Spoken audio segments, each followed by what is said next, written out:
Ma'am Eli, makahadlo kaayo ang panahon karon. Siging gabagyo. Way undang-undang.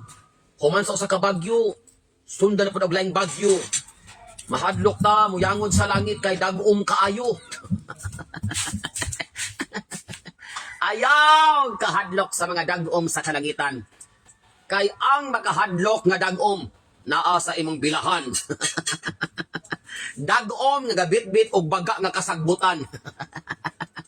May man ang langit, kay ang dagom inigulan, mahawan.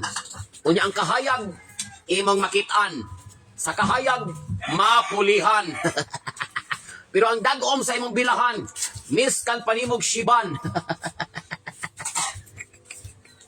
Ang kangit-ngit o kalagom, magpabilin jud na tanan. Pwera na lang kung imong lapwaan sa pinakainit nga tubig ang imong bilahan. Dayong imong kiskisan.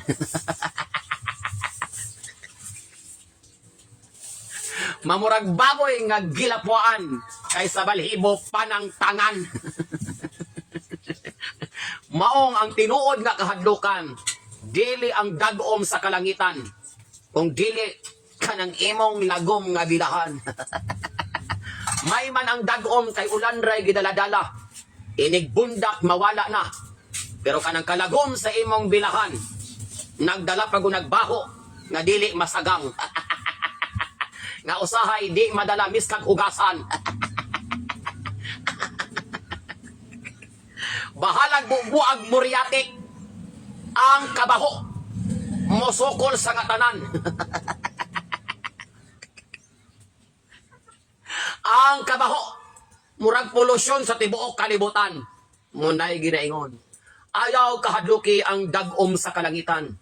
Kay kanang tanan lumalabay lamang ang imong atimanon, ang imong bilahan, kung unsaon na pagsolusyon para mubalik ang kahayag nga way pagkapalong.